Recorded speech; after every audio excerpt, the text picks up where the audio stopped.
What is quality management? Quality management is the act of overseeing different activities and tasks within an organization to ensure that the products and services offered, as well as the means used to provide them, are consistent. The key word here is consistent. It helps to achieve and maintain the desired level of quality within the organization. When we talk about quality management, we must talk about quality management system, QMS. Now, this QMS is basically defined in ISO 9001 document, and which is the international standard for specifying requirements of QMS. And a QMS is defined as a formalized system that documents processes, procedures, and responsibilities for achieving quality policies and objectives. A QMS helps coordinate and direct an organization's activities to meet customer and regulatory requirements and improves effectiveness and efficiency on a continuous basis. That's what the QMS is all about in definition. There are 7 principles for QMS. The first one is customer focus, which talks about meeting customer requirements and to strive to exceed customer expectation. Yeah, customer is very important to the business. The second principle is leadership, establishing unity of purpose and direction and create conditions in which people are engaged in achieving the organization's quality and objectives. And that is a contribution of leadership. That is a responsibility of good leadership. So that's also one of the key principles of quality management. The third principle talks about engagement of people, because competent, empowered, and engaged people at all levels throughout the organization are essential to enhance its capability to create and deliver value. The fourth principle talks about process approach. Remember, I talked about consistency. So consistent and predictable results are achieved more effectively and efficiently when activities are understood and managed as interrelated processes that function as coherent systems. So process approach is again one of the key principles to get consistent and predictable results. The fifth one is improvement. And improvement is essential for an organization to maintain current levels of performance, to react to changes in its internal and external conditions, and to create new opportunities. Let's go on to the sixth one, that is evidence-based decision making.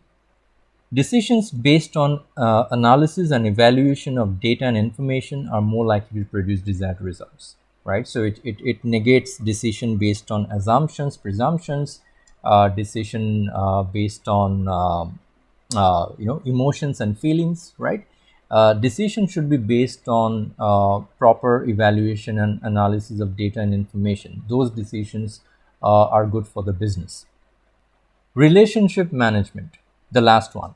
And it talks about relationship management with your important stakeholders. Interested parties influence the performance of organization. So sustained success is more likely to be achieved when the organization manages relationships with all its interested parties to optimize their impact on its performance. Relationship management with its supplier and partner networks is of particular importance. Without relationship management, of course, your business cannot run long enough.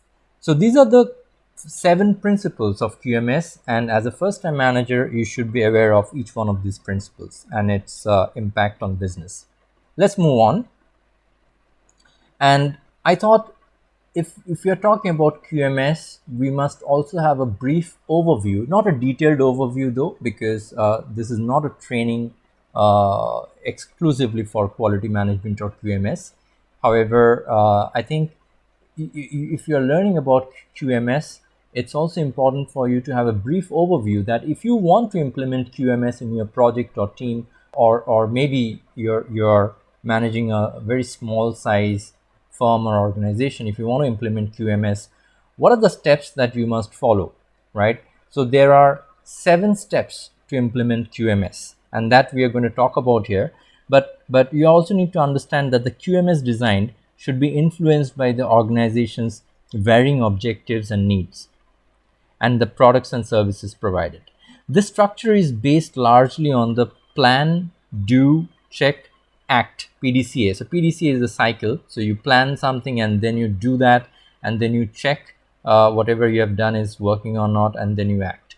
So plan, do, check, act is a PDCA is a cycle that, again, it described in detail in QMS principle, but we are not going to talk about PDCA at this point.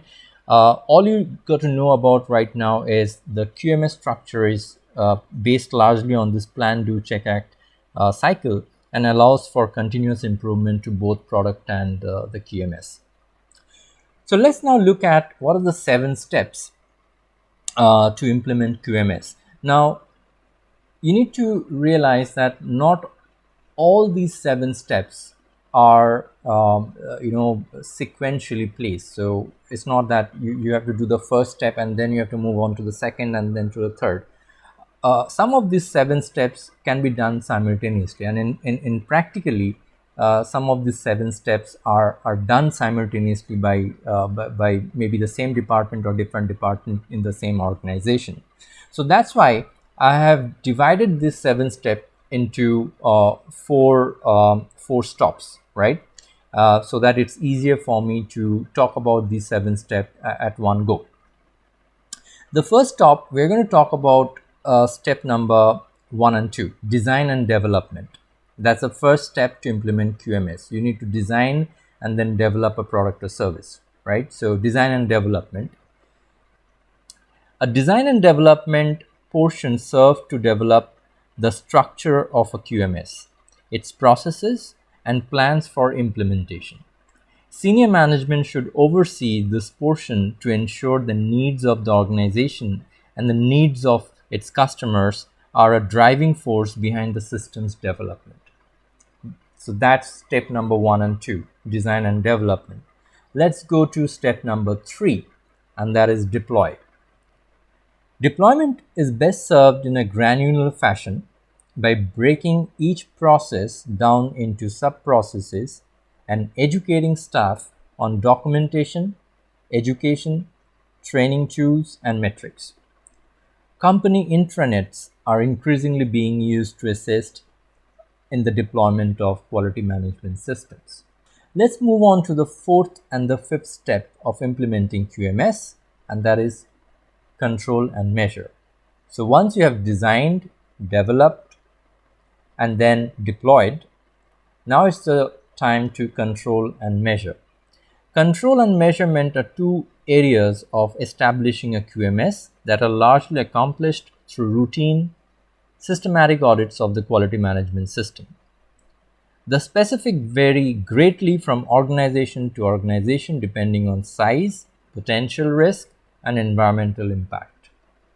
So that's step number 5 and 6 for you.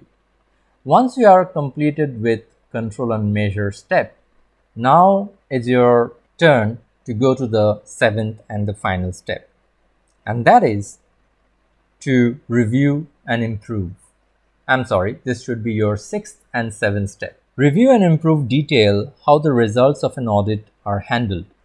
The goals are to determine the effectiveness and efficiency of each process towards its objectives, to communicate these findings to the employees, and to develop new best practices and processes based on the data collected during the audit. So that completes your 7-step process on how to implement QMS in your organization or project.